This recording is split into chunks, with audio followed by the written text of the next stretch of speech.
Hello everyone, नमस्ते सभी को। तो बढ़ते हैं हमारे इस प्लेलिस्ट के नेक्स्ट लेक्चर की तरफ। तो आज हम इस वीडियो में 14 सितंबर शिफ्ट 3 के मैथ्स की प्रॉब्लम करेंगे। तो चलो स्टार्ट करते हैं। तो ये हमारी पहली प्रॉब्लम है। If A equals to √7 minus का √3 and B equals to √5 minus का √2 then which of the following is true.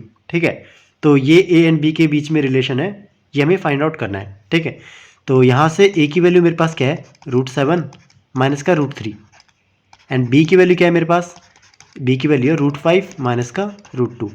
तो कभी भी हमें इनके बीच में कंपैरिजन करना हो ना, तो हम क्या करते हैं, इनका स्क्वायर फाइंड आउट करते हैं।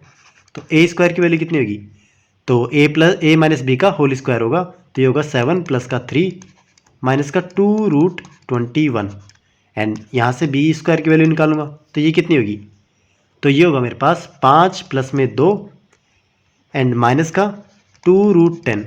ठीक है, ये वैल्यू कितनी है 7 एंड ये वैल्यू कितनी है मेरी 10। तो अब यहाँ पर देखो, वैसे तो इतना अप्रोक्स देता नहीं है क्योंकि ये मतलब माइन्यूट सा डिफरेंस होगा इनके बीच में। तो हमें ये जो √21 एंड √10 है ना, इनकी एग्जैक्ट वैल्यू चाहिए। ठीक है, तो वो कैसे निकालेंगे, तो सिंपल सा हमारे पास जो बेसिक मेथड होता है ना, उससे हम क्या करेंगे, इसकी वैल्यू निकालेंगे। तो मैं यहाँ पर फाइंड आउट नहीं कर रहा, आप ये कर सकते हो आसानी से। तो मैं इसकी डायरेक्ट वैल्यू लिखूंगा, तो √21 की वैल्यू होगी मेरे पास 4.58। ठीक है, ऐसे ही आप √10 की भी वैल्यू निकाल सकते हो। तो √10 की वैल्यू होगी मेरे पास 3.16। ठीक है, तो अब इसे सोल्व करते हैं। तो ये होगा 10 माइनस का ये 4.58 को मैं 2 से मल्टीप्लाई करूँगा, 2 पंजू 10, 10 रे 11, तो यहाँ पर आया 1 पॉइंट में 4 दूनी 8 रे 9, तो 9.16। तो ये वैल्यू कितनी आएगी, तो ये वैल्यू आएगी मेरे पास 0.84 एंड ऐसे ही इसकी वैल्यू निकालते हैं। तो ये वैल्यू कितनी होगी, इसको मैं 2 से मल्टीप्लाई करूँगा, मतलब 7 माइनस का, तो ये होगा 6.32। तो ये वैल्यू कितनी है मेरी, तो ये होगा 8 एंड ये 6, तो 0.68। तो क्लियरली देख सकते हो आप, 0.84 मेरा ग्रेटर होगा किससे, 0.68 से। तो ऑप्शन मेरा सी इस केस में राइट आंसर होगा। मतलब ए स्क्वायर अगर मेरा बी स्क्वायर से बड़ा है ना, तो उस केस में ए मेरा बड़ा होगा किससे, बी से। तो ऑप्शन सी इस केस में राइट आंसर होगा। नेक्स्ट भी चलते हैं। इवेलुएट द एक्सप्रेशन, यहाँ पर एक्सप्रेशन गिवन हमें, तो इसको सोल्व करना है। तो सबसे पहले इस ब्रैकेट को सोल्व करते हैं। तो ये ब्रैकेट की वैल्यू कितनी आएगी, 1/4 इंटू में, तो ये सेकंड नंबर मेरा फ्रैक्शन रिवर्स हो जाएगा, तो 2/1। इसको डिवाइड में ले जाते हैं। तो डिवाइड में क्या होगा, ये होगा 1/15 प्लस में 1 माइनस का 9/10। तो ऊपर वाली वैल्यू को सोल्व करेंगे तो 1/2 एंड नीचे वाली वैल्यू को सोल्व करेंगे तो एलसीएम लेना पड़ेगा। तो एलसीएम कितना होगा मेरा 30 एलसीएम होगा, तो ये वैल्यू आएगी 2 प्लस में ये होगा 30 माइनस का ये कितना होगा, ये होगा मेरा 27। तो 27, 30 में से मैं 27 गया, बचा मेरा 3, तो ये वैल्यू आएगी 1/2 अपॉन में 5 अपॉन में 30। तो 30 को मैं ऊपर ले जाता हूँ, तो 30 अपॉन में 5 इंटू 2 मतलब 10, तो ये वैल्यू आएगी मेरी 3। तो ऑप्शन सी इस केस में मेरा राइट आंसर होगा, option C. The number of red, blue and green marbles in a bag is in the ratio of 3:4:6 if 20 red marbles, 15 blue marbles and unknown number of green marbles are added to the bag, the ratio of red, blue and green marbles become 4:5:7। तो हमें क्या बताना है कि हमने कितनी green marbles add करी थी। तो हिंदी में पढ़ सकते हो आप। तो देखते हैं इस प्रॉब्लम को करेंगे कैसे। तो यहाँ पर देखो, इनिशियली मेरे पास red, blue and green marbles का रेशियो गिवन है कितना, 3:4:6। तो मैं क्या करता हूँ, इसे x से मल्टीप्लाई करके इनको एक्चुअल नंबर में कन्वर्ट कर लेता हूँ। तो रेड मार्बल कितने हुए, 3x, ब्लू कितने हुए 4x एंड जो ग्रीन है मेरे पास वो कितने हुए 6x। अब देखो ऐड कैसे कैसे करते हैं। तो मैंने रेड के अंदर 20 मार्बल्स ऐड करे, ब्लू के अंदर मैंने 15 मार्बल ऐड करे एंड ग्रीन के अंदर मैंने अननोन मार्बल ऐड करे, मतलब इसको मैं y ले लेता हूँ। तो जो मेरे पास रेशियो होता है ना, वो क्या हो जाता है 4:5:7। तो बस हमें क्या करना है, y की वैल्यू यहाँ से फाइंड आउट करनी है। तो अब देखते हैं इसे सोल्व कैसे करेंगे। तो मैं यहाँ से 2 इक्वेशन बनाने का ट्राई करूँगा। तो मैं क्या करूँगा, पहले रेड एंड ग्रीन मार्बल्स को उठाऊँगा। तो ये क्या होगा, तो 6x अपॉन में 3x एंड मैं ऐड क्या कर रहा हूँ यहाँ पर 20 एंड यहाँ पर कितने ऐड कर रहा हूँ y। तो ये रेशियो क्या हो जाएगा मेरे पास 7/4। क्रॉस मल्टीप्लाई करूँगा तो ये वैल्यू कितनी आएगी 24x प्लस में 4y इक्वस टू 7 प्लस में 140। ऐसे ही चलो इसको थोड़ा सोल्व कर लेते हैं। तो ये होगा मेरा 3x प्लस में 4y इक्वस टू 140 पहली इक्वेशन। ठीक है, सेकेंड इक्वेशन बनाते हैं। अब ये b एंड g को लेता हूँ मैं, तो ये होगा 6x प्लस में y अपॉन में नीचे क्या है 4x प्लस में 15। ठीक है, तो ये रेशियो क्या बनेगा मेरा, ये बनेगा 7 अपॉन में 5। क्रॉस मल्टीप्लाई करते हैं तो ये होगा 6 पंजू 30x प्लस में 5y इक्वल्स टू 7 चौका 28x प्लस में 15 संते कितना हुआ मेरा 105। और इसको थोड़ा फर्दर सोल्व करेंगे तो ये वैल्यू आएगी 2x प्लस में 5y इक्वल्स टू 105। अब यहाँ देखो इक्वेशन ये मेरे पास 1 है, ये सेकंड है, दो वेरिएबल है एंड दो इक्वेशन है, तो दोनों की वैल्यू निकाल सकता हूँ। बट हमें चाहिए किसकी वैल्यू, मुझे y की वैल्यू चाहिए। तो मैं क्या करूँगा, ये x है ना, x इसे एलिमिनेट कर देंगे। तो इसे मैं क्या करूँगा 2 से मल्टीप्लाई करूँगा तो ये वैल्यू कितनी होगी, तो ये होगी 6x प्लस में 8y इक्वल्स टू 280। एंड ये जो इक्वेशन है इसको मैं 3 से मल्टीप्लाई करूँगा तो ये होगा 6x, इधर बचा मेरा 15y एंड इधर हुआ, इसको मैं 3 से मल्टीप्लाई करूँगा तो 315। अब मैं क्या करूँगा, नीचे वाली इक्वेशन में से ऊपर वाली इक्वेशन सबट्रैक्ट कर दूंगा तो ये वैल्यू कितनी हुई 7y इक्वल्स टू, अब यहाँ पर देखो 315 में 280 गया, कितना बचा, ये बचा मेरा 35। तो क्लियरली यहाँ से देख सकता हूँ मैं y की वैल्यू कितनी है मेरी 5, तो y की वैल्यू आएगी 5। तो ऑप्शन डी इस केस में मेरा राइट आंसर होगा, option B. A invest 25,000 for 12 months and B invest 50,000 for 6 month. तो what is a share of 30,000 profit. ठीक है, तो हिंदी में पढ़ सकते हो आप। तो प्रॉब्लम बोल क्या रही है, ए एंड बी मेरा कुछ इन्वेस्ट करते हैं। तो 25,000 ए मेरा इन्वेस्ट करता है 12 महीने के लिए एंड ये 50,000 बी मेरा 6 मंथ के लिए इन्वेस्ट करता है। तो हमें बताना है कि 30,000 के अंदर ए का शेयर कितना होगा। तो जो इनका इन्वेस्टमेंट होगा ना उसी रेशियो में हम प्रॉफिट को डिवाइड करेंगे। तो इन्वेस्टमेंट का रेशियो निकालते हैं तो ये होगा मेरा 25 दूनी 50 एंड ये देखो 6 दूनी 12। तो ये रेशियो कितना है 1:1। तो इसका मतलब इस 30,000 को मैं दोनों में इक्वली डिवाइड कर दूंगा तो ये हुआ 15 के एंड ये हुआ 15 के। तो आंसर क्या है, ऑप्शन सी 15 के। A and B start a business with capital in the ratio 5:3. After 6 months, A withdraws 10,000 and B doubles his investment if the initial investment of A was 50,000 and the total profit after 1 year is 84,000. तो हमें बताना है the profit share of A। तो हिंदी में पढ़ सकते हो आप। तो काफ़ी अच्छी प्रॉब्लम है। तो देखो इनिशियली मेरे पास 2 पर्सन है A एंड B, उनका रेशियो क्या है इन्वेस्टमेंट का 5:3 एंड यहाँ पर वो खुद बोल रहा है कि ए का इनिशियली इन्वेस्टमेंट क्या था 50,000। इसका मतलब इस 5 यूनिट की वैल्यू कितनी है मेरी 50,000, तो 1 यूनिट की वैल्यू कितनी है 10,000। तो ये बी कितना इन्वेस्ट करेगा इनिशियली, ये होगा मेरा 30,000।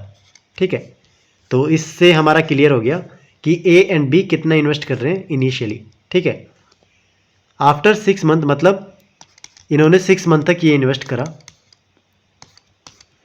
जो मेरा ए है ना वो क्या करता है 10,000 विड्रॉ कर लेता है। इसका मतलब अब जो बचा मेरा कितना बचा 40,000 एंड ये 40,000 कहाँ तक चलेगा, क्योंकि 1 साल के बाद में हमारा प्रॉफिट कैलकुलेट हो रहा है ना, तो ये 6 महीने और चलाना है इसे। एंड ये जो मेरा बी है ना ये क्या करता है अपनी इन्वेस्टमेंट को डबल कर लेता है। तो ये होगा 60,000 एंड ये भी 6 महीने के लिए।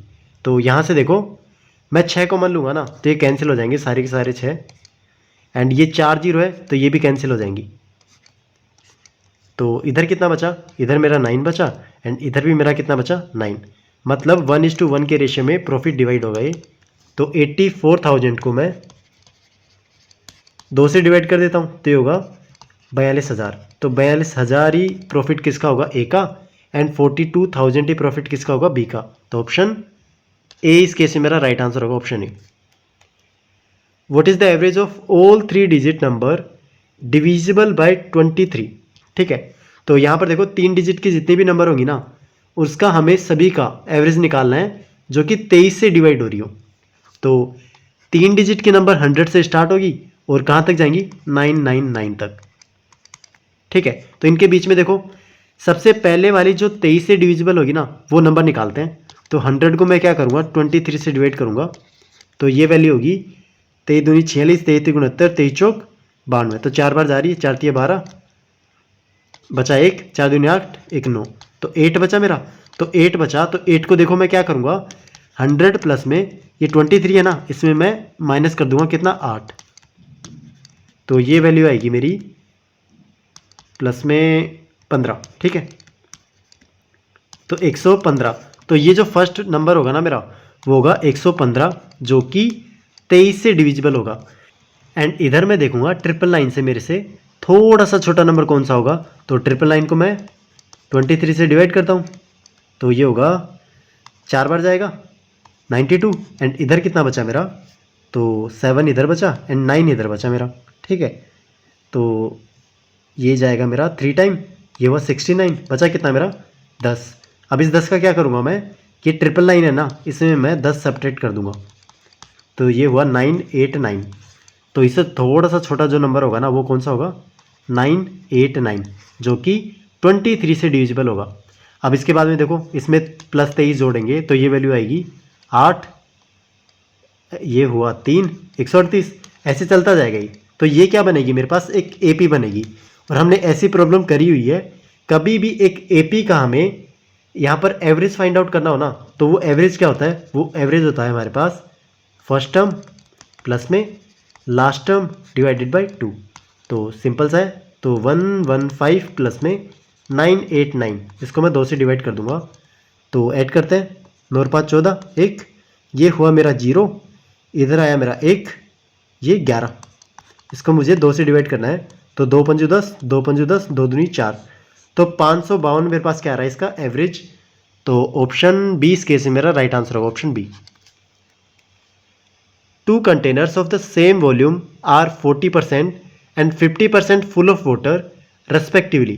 तो 2 कंटेनर है मेरे पास, उसके अंदर पानी कितना है 40% है पहले वाले के अंदर, तो लिख लेते हैं first container and second container, इसके अंदर वाटर कितना है मेरा 40% एंड इसके अंदर कितना है मेरा 50%। They are then filled completely with milk. अब जो मेरे पास जो बचा हुआ ना, जो बचा हुआ मेरे पास स्पेस है उसमें क्या करता हूँ मैं, उसमें मिल्क ऐड कर देता हूँ। तो मिल्क इसमें कितना ऐड होगा, तो इसमें होगा मेरा 60% एंड इसके अंदर कितना होगा 50%, तो ये हमने मिल्क ऐड कर दिया। If the contents of both container are mixed in a larger vessel what is the percentage of milk in the final mixture. ठीक है, अब मैं क्या करता हूँ इन दोनों कंटेनर को सेम मिक्स कर देता हूँ। ठीक है, तो उससे होगा क्या, ये जो मेरा मिल्क है ना ये ऐड हो जाएगा, तो ये होगा 110% एंड ये होगा मेरा 90%। तो इसके अंदर जो नया मेरे पास मिक्सर होगा ना उसके अंदर हमें बताना है कि ये जो मेरा मिल्क है वो कितना परसेंट है, किसका टोटल का। तो मिल्क का परसेंटेज निकालते हैं, तो ये होगा मेरा 110 अपॉन में इन दोनों को ऐड करूँगा मिल्क प्लस वाटर, तो ये कितना हुआ 200 इंटू में 100, तो ये वैल्यू होगी 55%। तो ऑप्शन सी इस केस में मेरा राइट आंसर होगा 55%। A stationery shop ordered 6 dozen pen, वो भी कौन से रेड पेन है, and some additional dozen of blue pens. The price of the red pen was 3 times that of blue ones. When the order was delivered, it was found that the number of dozens of the two color had been interchanged. The increased bill by 40%. Find the ratio of the number of dozen of red pens to the number of dozen of blue pens in the original order. Hindi में पढ़ सकते हो आप, तो काफ़ी अच्छी problem है। तो देखते हैं इसे कैसे करेंगे। तो इनिशियली देखो मेरे पास 2 टाइप के पेन है, एक है मेरे पास रेड पेन एंड एक है मेरे पास ब्लू पेन। तो इनिशियली जो ऑर्डर होता है हमारा उसमें क्या होता है कि 6 तो मेरे पास 6 डजन पेन मेरे पास रेड है एंड यहाँ पर अननोन कुछ मेरे पास डजन क्या है ब्लू पेन है। तो लेट्स से इसको मैं x मान लेता हूँ एंड यहाँ पर प्राइस गिवन है, इनका प्राइस क्या गिवन है, जो मेरे पास प्राइस ब्लू पेन का होगा ना लेट्स से वो y है, तो उससे 3 गुना ज़्यादा प्राइस मेरा किसका होगा रेड पेन का, मतलब ये 3y। अब होता क्या है कि डिलीवरी के टाइम ये जो इनका कलर है ना वो इंटरचेंज हो जाता है। मतलब ये जो जितने क्वांटिटी में रेड पेन लेके आ रहा था ना उतने क्वांटिटी में ब्लू पेन लेके आऊँगा। तो मतलब ये मेरे पास 6 डजन होगा एंड जितने भी ब्लू पेन लेके आ रहा था वो रेड पेन लेके आऊँगा। मतलब ये x डजन लेके आऊँगा। मतलब इनकी जो क्वांटिटी है वो इंटरचेंज हो गई। उससे हुआ क्या, जो बिल का प्राइस है ना वो 40% इंक्रीज हो गया। तो यहाँ पर देखो 40% का मेरे पास फ्रैक्शन वैल्यू कितनी होगी, तो ये होगा 2/5। तो इसका मतलब 5 मेरे पास इनिशियल प्राइस था एंड ये क्या था, इंक्रीज्ड वाला था। तो इंक्रीज करके वो जो नया प्राइस होगा वो कितना होगा मेरा, तो वो होगा मेरा 7/5। इसका मतलब ये 7/5 किसका, ओरिजिनल प्राइस का, ये मेरा नया प्राइस होगा। ठीक है, तो पुराना प्राइस निकालते हैं। तो पुराना प्राइस क्या होगा, उसको मुझे 7/5 से मल्टीप्लाई करना होगा पुराने वाले प्राइस को। तो पुराना प्राइस क्या होगा मेरा, रेड पेन कितना था मेरा 6 एंड उसका प्राइस कितना था 3y। तो 6 इंटू में 3y प्लस में ब्लू पेन कितना था मेरा x एंड उसका प्राइस कितना था y। तो x इंटू में y, ये किसके इक्वल होना चाहिए, जो हमारा नया प्राइस आया है वो कितना है। तो यहाँ पर देखो रेड पेन की क्वांटिटी कितनी है x, तो ये है x। इसको मुझे किससे मल्टीप्लाई करना पड़ेगा 3y से, क्योंकि ये उसका प्राइस है, प्लस में 6 इंटू में ये है उसका प्राइस y। अब 7 को मैं अंदर मल्टीप्लाई करता हूँ तो ये होगा मेरा 7 के 42, 42 126, 18 7 6 5 यस 126। तो 126y प्लस में ये आया मेरा 7xy एंड 5 उधर जाएगा तो 5 या 15xy एंड ये होगा 5 6 30y। अब देखो y सब में कॉमन है तो y कैंसिल कर देता हूँ मैं। तो यहाँ से देखो ये बचेगा 15x माइनस का 7x, तो ये कितना होगा 8x एंड वो 30 इधर आएगा तो ये बचेगा मेरा 96। तो x की वैल्यू कितनी आएगी मेरे पास, 8 एकम 8 8 दूनी 16, तो 12 क्वांटिटी आई किसकी, x की मेरे पास ये आई 12। अब हमें फाइंड आउट क्या करना है, ये जो मेरे पास रेशियो है ना किसका, red pen is to blue pen, इसका रेशियो हमें फाइंड आउट करना है। तो ये होगा मेरा रेड अपॉन में ब्लू इक्वल्स टू 6/12, मतलब 1/2। तो 1/2 आंसर होगा इस केस में, ऑप्शन बी यहाँ पर आंसर राइट होगा। A flower vendor both 200 floor for 800 rupees, 20 floors withered and become unsellable.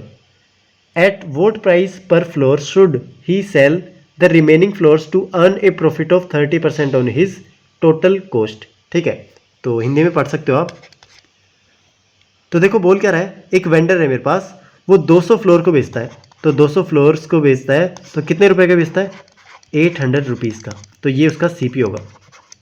अब वो करता क्या है कि उसके 20 फ्लोर्स खराब हो जाते हैं, ठीक है, और वो बिक नहीं पाते। तो बचे कितने मेरे, इसमें से मैं 20 सेपरेट करूंगा तो 180 बचे। अब इस 180 का वो कितना प्राइस रखे कि उसको क्या हो, प्रॉफिट हो, टोटल कॉस्ट में प्रॉफिट हो कितने का, 30% का।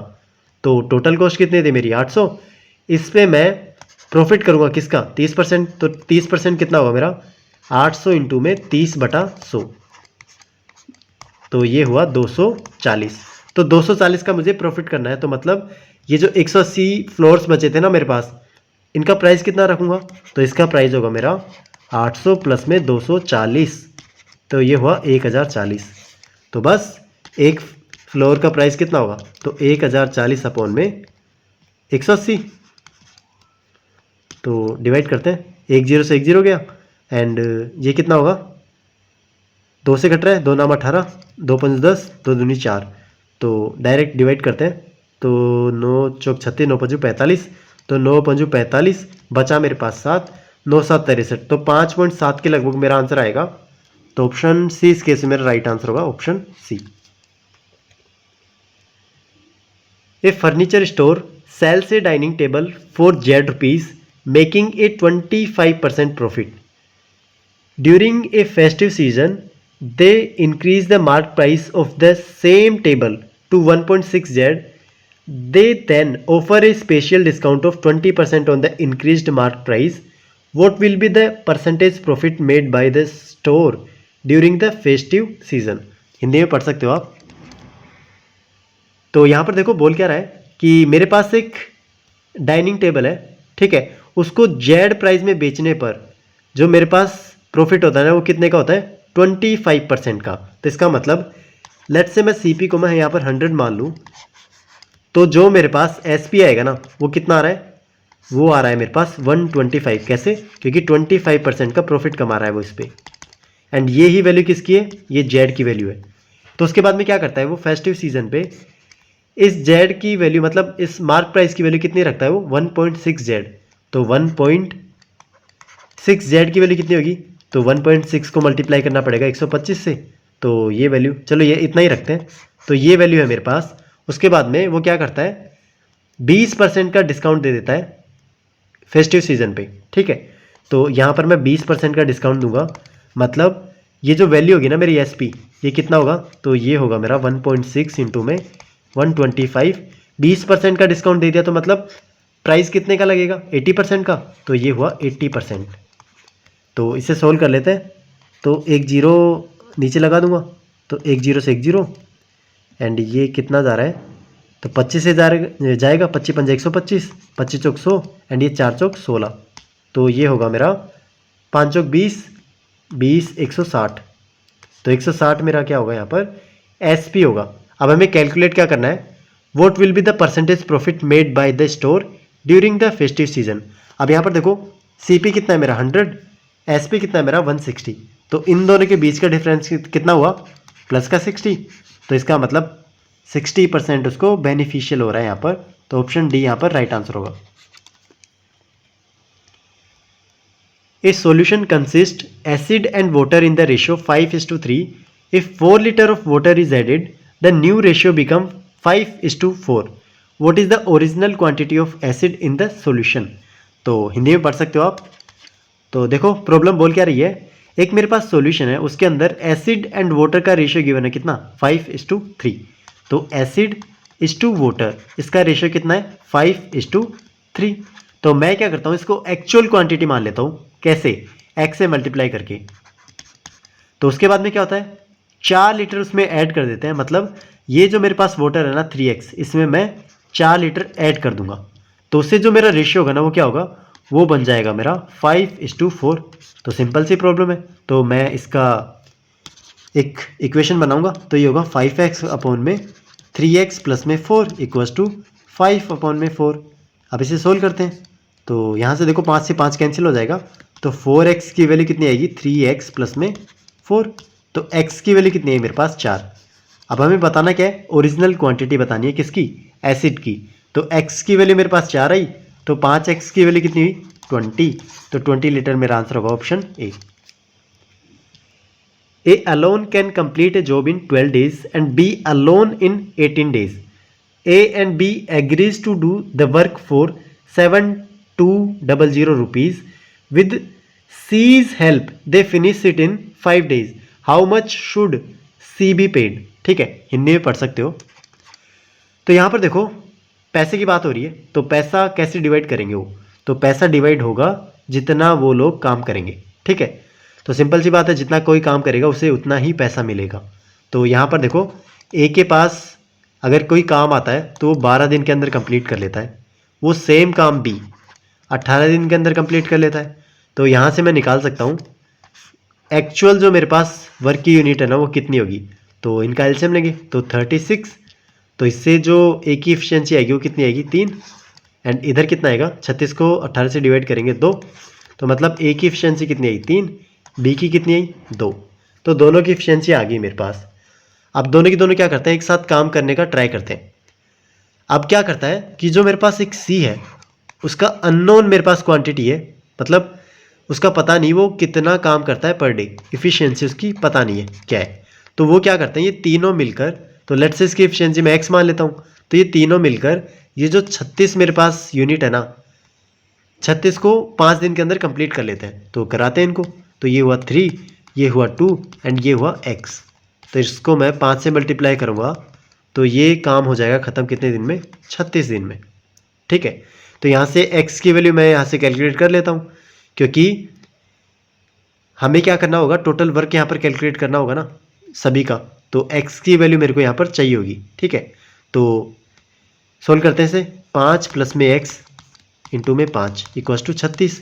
तो ये हुआ 25 प्लस में 5x इक्वल्स टू 36।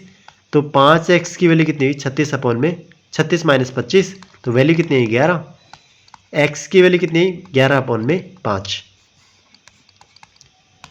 अब यहाँ पर देखोगे कि तीनों क्या है 5 दिन के लिए काम करते हैं, तो जो इनकी इफिशियंसी होगी ना उसी रेशियो में मैं क्या करूँगा, ये जो अमाउंट है मेरे पास 7200 उनको डिवाइड कर दूंगा। क्यों? क्योंकि ये जो रेशियो होगा ना ये सिंप्लीफाइड फॉर्म होगी और जिस रेशियो में ये काम करेंगे उसी रेशियो में हम प्रॉफिट को बांटेंगे। तो A/B/C इनका जो वर्क का रेशियो होगा ना वो कितना होगा, तो वो होगा मेरा, इसका 3 है, इसका 2 है एंड इसका 11/5 है।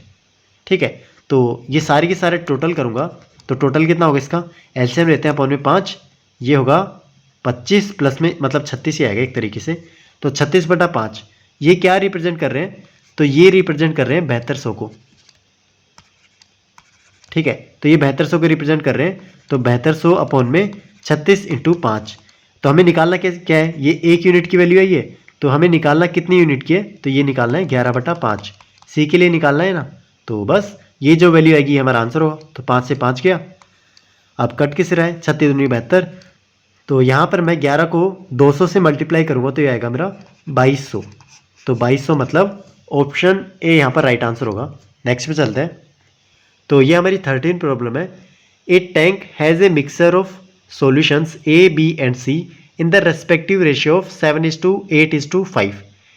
40 liters of this mixture is drained out and subsequently 15 liters of solution A and 5 liters of solution C are added to the tank.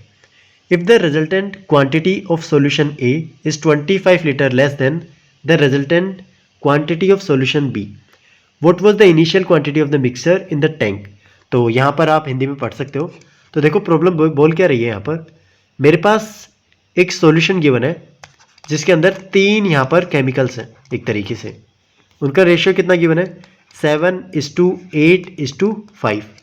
अब वो क्या करता है, इसमें से 40 लीटर्स सॉल्यूशन को निकाल लेता है। तो 40 लीटर्स निकालने के बाद में जो मेरे पास सॉल्यूशन के अंदर ये A, B एंड C का रेशियो होगा ना वो सेम होगा, क्योंकि हम ये तो निकाल नहीं रहे कि A का 10 लीटर निकाल लो, ऐसे वेरिएबल ही नहीं निकाल रहे। हम क्या कर रहे हैं, बस वो जो सॉल्यूशन मिक्सर है ना उसमें से 40 लीटर निकाल रहे हैं।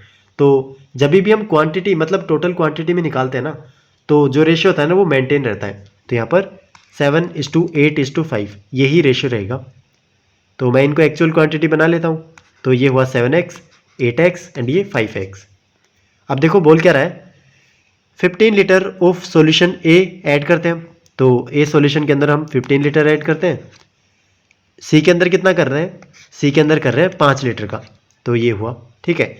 अब यहाँ पर एक इक्वेशन गिवन है, if the resultant quantity of solution A is 25 litre less than the resultant quantity of solution B। अब ये जो A क्वांटिटी है ना मेरे पास 25 लीटर कम है किससे, B से। तो इसका मतलब B की क्वांटिटी कितनी है मेरे पास 8x एंड A की क्वांटिटी कितनी है 7x प्लस में 15। तो इन दोनों का डिफरेंस कितना गिवन है, तो गिवन है 25 लीटर। 25 लीटर, तो यहाँ से मैं x की वैल्यू फाइंड आउट कर सकता हूँ। तो ये वैल्यू होगी x माइनस का 15 इक्वल्स टू 25। तो x की वैल्यू होगी 40। तो 40 यूनिट होगा x की वैल्यू, ठीक है। तो यहाँ से मैं इनका इंडिविजुअली वॉल्यूम निकाल सकता हूँ, बट हमें करना क्या है, टोटल क्वांटिटी निकालनी है किसकी, टैंक की। तो टैंक की निकालते हैं। तो तीनों को ऐड करूँगा मैं, तो तीनों को ऐड करूँगा कितना हुआ 8 7 15 5 20 20x। तो 20 इंटू में 40 मतलब ये कितना हुआ, तो ये होगा 800। तो 800 यहाँ पर वैल्यू हुई। अब देखो ये 800 तो कब हुई थी, 40 लीटर निकालने के बाद में। अब ये 40 लीटर ऐड भी तो करना होगा, तो इसमें हम 40 और ऐड कर देंगे। तो ये होगा हमारा 840। तो ऑप्शन ए इस केस में राइट आंसर होगा, option A. The ratio of the time taken by A and B to complete a task is 3:2। If B can complete the task alone in 18 hours, how many hours will they take to complete the task if they work together. तो simple problem है, हिंदी में पढ़ सकते हो आप। तो यहाँ पर देखो गिवन क्या है, ए एंड बी की मेरे पास इफिशियंसी गिवन है, वो कितनी है 3:2। एंड यहाँ पर क्या बोल रहा है, जो बी है मेरा वो 18 घंटे के अंदर ये काम कर लेता है। तो बी एक काम को 18 घंटे के अंदर करता है, तो एफिशिएंसी कितनी है उसकी 2, तो ये होगा मेरा टोटल वर्क, तो ये होगा 36, तो 36 मेरा क्या होगा टोटल वर्क। अब वो करना क्या चाहता है कि इन दोनों को, ये 36 जो काम है मेरा, इसको दोनों को काम करवाएगा, तो 36 दोनों काम कराएगा, तो जो मेरा टाइम होगा ना वो कितना होगा टोटल वर्क अपॉन में एफिशिएंसी। तो टोटल वर्क कितना है मेरा 36, एंड एफिशिएंसी हमने कितनी मानी थी, तो यहाँ पर देखो ए की हमने 3 मानी थी एंड बी की हमने 2 मानी थी, तो ये होगा 5, तो ये वैल्यू होगी। बस हमें इसके घंटे निकालने हैं, तो डिवाइड करते हैं इसे, 5 7 35 एंड ये कितना हुआ, 1 बचा, 5 दूनी 10, तो 7.2 घंटे चाहिए होंगे। तो यहाँ पर एक ऑप्शन मिसिंग है, तो वो आएगा 7.2 आवर, तो वो हमारा आंसर होगा 7.2 आवर। ठीक है, नेक्स्ट पे चलते हैं। 3 friends X, Y and Z are cycling on a circular track with a circumference of 2 km. They all start from the same point at 9 am and travel in the same direction with the speed of 10 km per hour, 12 km per hour and 15 km per hour respectively. How many times will all three of them meet at the starting point if they continue cycling until 1 pm? ठीक है, तो 9 बजे तो start करते हो and कब तक 1 PM तक। हाँ, हिंदी में पढ़ सकते हो आप, आराम से अपना टाइम लो। तो देखते हैं, प्रॉब्लम को अंडरस्टैंड करते हैं सबसे पहले। तो यहाँ पर मेरे पास एक सर्कुलर ग्राउंड है और यहाँ पर ये है मेरा स्टार्टिंग पॉइंट। तो क्या होता है, एक्स वाई एंड जेड तीनों यहाँ से स्टार्ट करते हैं। इसकी स्पीड क्या क्या है, इसकी है 10 किलोमीटर पर आवर, इसकी है 12 एंड इसकी है 15।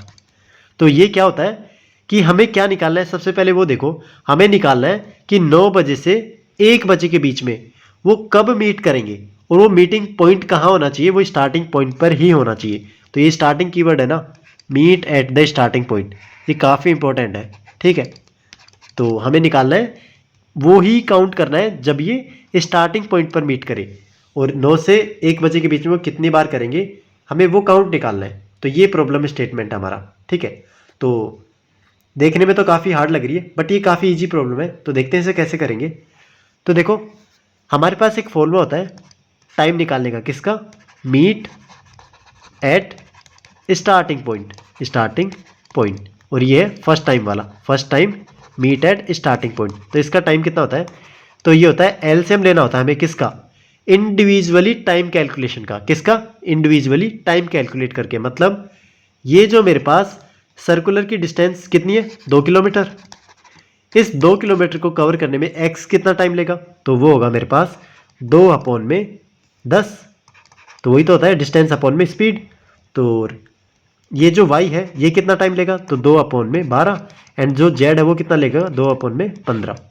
तो ये मेरे पास टाइम है सभी के, ये tx है, ये है मेरा ty एंड ये है मेरा tz। बस हमें इनका एलसीएम लेना है, जो एलसीएम में जो टाइम आएगा ना वो ही हमारे पास फर्स्ट मीटिंग वाला टाइम होता है, स्टार्टिंग पॉइंट वाला। ठीक है, तो फर्स्ट मीटिंग वाला टाइम निकालते हैं, तो एलसीएम लेंगे। तो एलसीएम कैसे लेते हैं इसका, फ्रैक्शन का एलसीएम कब लेते हैं हम, फ्रैक्शन का एलसीएम लेते हैं ना, तो उस टाइम क्या करते हैं, जो ऊपर वाले नंबर है ना उनका एलसीएम लेते हैं हम। तो ये होगा एलसीएम किसका, ऊपर वाले नंबर का, मतलब 2,2,2, एंड जो नीचे वाले नंबर है उनका क्या लेते हैं हम, एचसीएफ। तो ये होगा 10, 12, 15।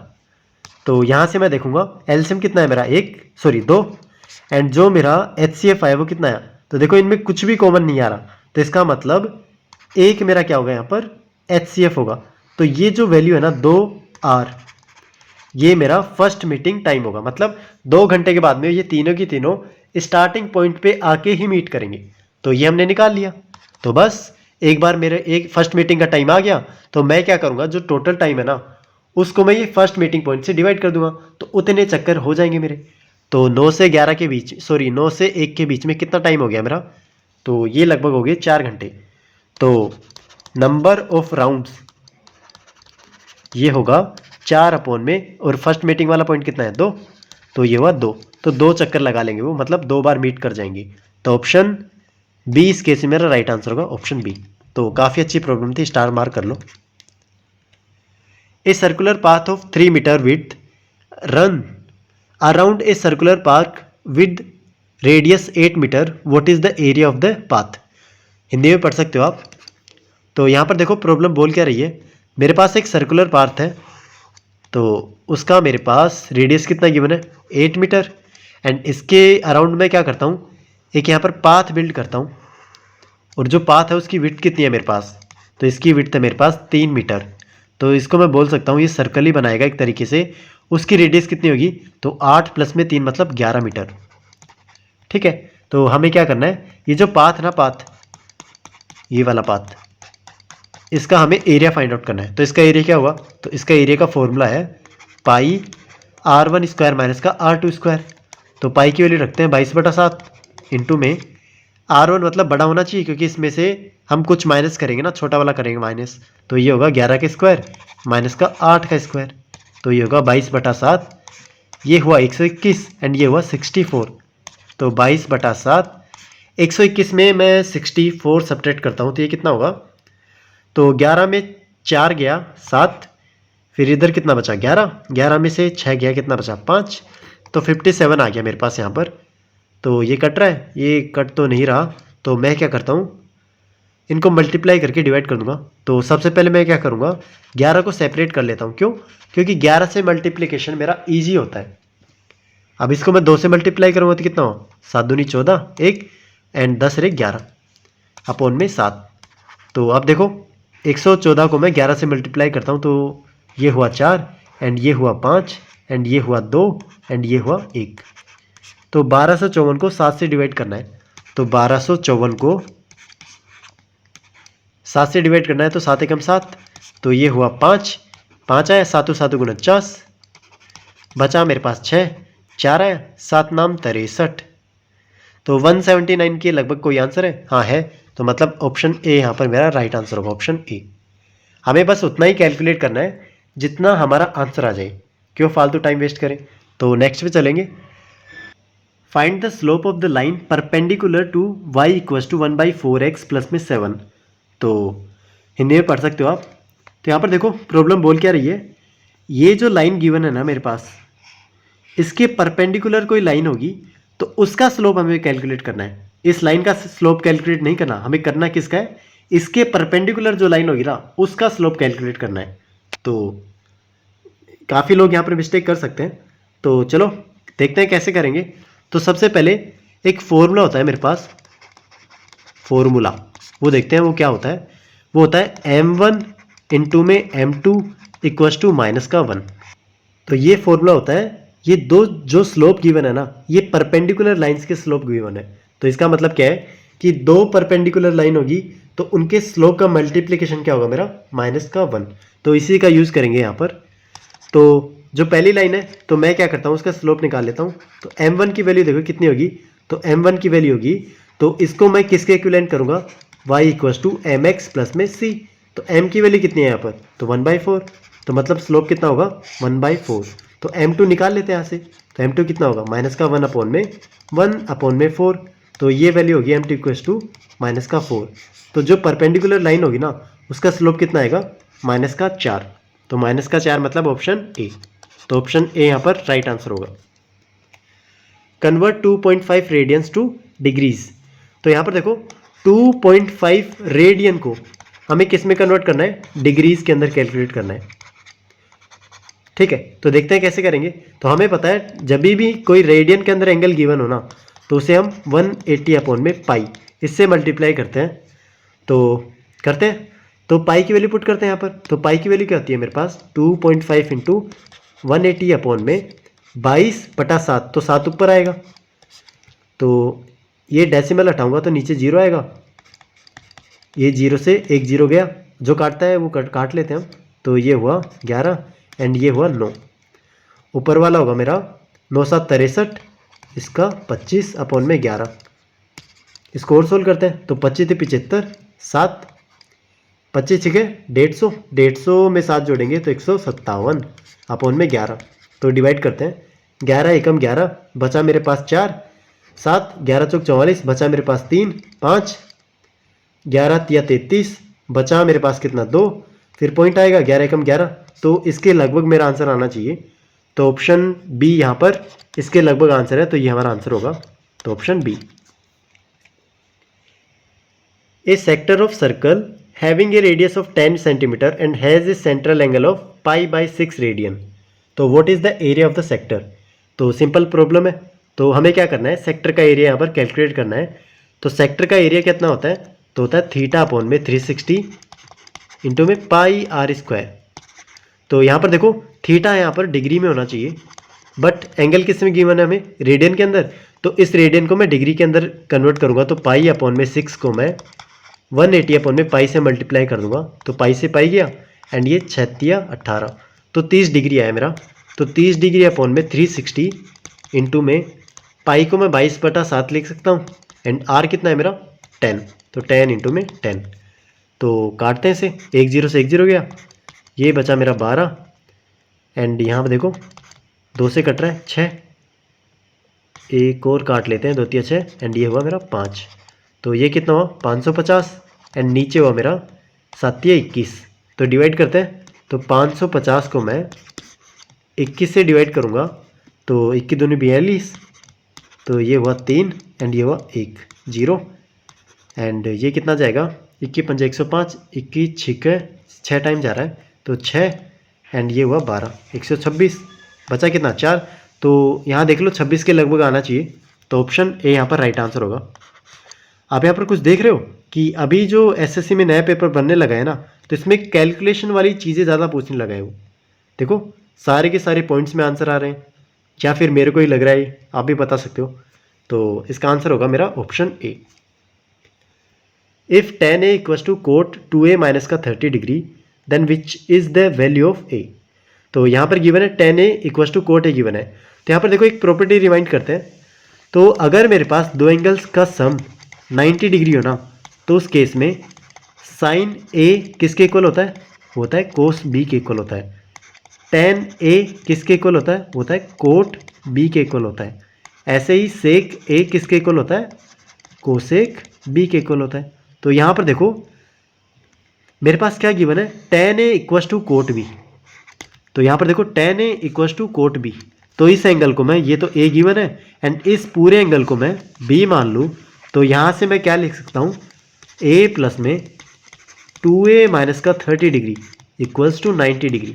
ठीक है, बस यहाँ से बस इसको सोल्व कर लो, ए की वैल्यू फाइंड आउट कर सकते हैं। तो ए कितना होगा मेरा 3a माइनस का 30 degree equals to 90 and 3a equals to 120। 3 से डिवाइड करेंगे तो ये हुआ 40 डिग्री। तो ए की वैल्यू कितनी है मेरी 40 डिग्री। तो ऑप्शन डी यहाँ पर राइट आंसर होगा। In similar triangles, the ratio of corresponding altitudes is 2:5. What is the ratio of the areas? ठीक है, तो एक बार इसे आप ट्राई कर सकते हो। तो देखो बोल क्या रहा है, मेरे पास दो सिमिलर ट्राइंगल्स हैं, तो यहाँ पर बनाता हूँ। एक सिमिलर ट्राइंगल ये है एंड एक मेरे पास ये है। तो उनके जो एल्टीट्यूड का रेशियो है ना, वो कितना गिवन है, ये 2 यूनिट मानूँ तो ये कितना होगा मेरा 5। तो यहाँ पर देखो उसने बोला क्या है, स्टार्टिंग में ही बोला है सिमिलर ट्राइंगल्स है, तो इसका मतलब जो इनके एल्टीट्यूड का रेशियो होगा ना, वो इनका साइड्स का भी रेशियो होगा। तो यहाँ पर साइड्स का रेशियो भी निकालते हैं, तो साइड का क्या क्या होगा मेरा 2:5 2:5 2:5। ठीक है, तो ये रेशियो मतलब 2:5 सारी साइड्स के लिए होगा, एल्टीट्यूड्स के लिए भी होगा और जो हम पेरीमीटर बोलते हैं उसके लिए भी होगा। ठीक है, मतलब हर जगह 2:5 होगा। तो हमें करना क्या है, एरियाज का रेशियो यहाँ पर फाइंड आउट करना है। तो एरिया का देखो कैसे करेंगे, तो A1 अपॉन में A2, मतलब इसका एरिया मैं A1 मान लूँ, इसका कितना मानूँ A2, तो इसका रेशियो हमें फाइंड आउट करना है। तो A1 देखो कैसे निकालेंगे, तो इसकी वैल्यू होगी हाफ इंटू में बेस कितना है 2 एंड हाइट कितनी है मेरे पास 2। ऐसे ही नीचे वाला हाफ इंटू में 5 एंड ये हाइट कितनी है 5, तो यहाँ से आएगा 4 अपॉन में 25। तो 4:25, ऑप्शन बी यहाँ पर राइट आंसर होगा। अगर किसी को थोड़ी सी भी अंडरस्टैंडिंग होगी ना, तो वो डायरेक्ट अपना आंसर लगा देगा इसका स्क्वायर करके। ठीक है, तो आंसर क्या होगा B. Given a equals to √5, what is a plus 1 का होल स्क्वायर प्लस में a माइनस 1 का होल स्क्वायर। ठीक है, तो इसकी वैल्यू हमें फाइंड आउट करनी है। तो सबसे पहले मैं इसको ही सोल्व क्यों ना कर लूँ, तो ये वैल्यू कितनी होगी a² प्लस में 1 प्लस में 2ab एंड इधर होगा मेरा a² प्लस में 1 माइनस का 2ab। तो ये तो कैंसिल हो गया, तो ये कितना बचा 2a² प्लस में 2। अब यहाँ से √5 की वैल्यू पुट कर देते हैं, तो ये होगा 2 इंटू में √5 का होल स्क्वायर प्लस में 2, तो ये वैल्यू होगी 2 इंटू में 5 प्लस में 2 मतलब 12, तो 12 आंसर होगा मतलब ऑप्शन बी। तो हमें इस एक्सप्रेशन की यहाँ पर वैल्यू फाइंड आउट करनी है। तो यहाँ पर मैं आपसे एक चीज़ पूछता हूँ, आप मुझे एक्सप्रेशन एंड दूसरा मेरे पास होता है इक्वेशन, इन दोनों के अंदर डिफरेंस बताओ। ठीक है, क्या होता है एक्सप्रेशन, क्या होता है मेरे पास, एंड इक्वेशन क्या होता है। तो इसको सोल्व करते हैं। तो √50 को मैं क्या लिख सकता हूँ यहाँ पर, इसमें कॉमन क्या आएगा, 25 इंटू में 2 मतलब 25 मेरा बाहर आएगा तो वो बचेगा 5, तो 5 अंडर रूट में 2। 18 को मैं क्या लिख सकता हूँ, तो ये होगा 9 इंटू 2 मतलब 3 इंटू में √2। एंड 8 को मैं क्या लिख सकता हूँ, 4 इंटू 2, तो 4 मेरा बाहर आएगा तो 2√2। बस सोल्व कर दो इसे, 5 और 3 8, 8 में से 2 गया 6, तो 6√2, तो 6√2 मेरा आंसर आएगा option B. The diameter of a circle measures 25 centimetre, what is the maximum length of a कोड इन दिस सर्कल। ठीक है, तो यहाँ पर देखो बोल क्या रहा है कि मेरे पास एक सर्कल गिवन है एंड उसका डायमीटर क्या गिवन है मेरे पास 25 सेंटीमीटर, एंड हमें बताना है लेंथ बतानी है किसकी, मैक्सिमम कोड की। तो यहाँ पर एक चीज़ ध्यान रखना, जो मेरे पास डायमीटर होता है ना, डायमीटर वो होता है मेरे पास लार्जेस्ट कोड। ठीक है, तो मतलब ये जो पूछ रहा है ना उसका आंसर इसने दे दिया पहले ही, तो इसका आंसर क्या होगा 25 सेंटीमीटर।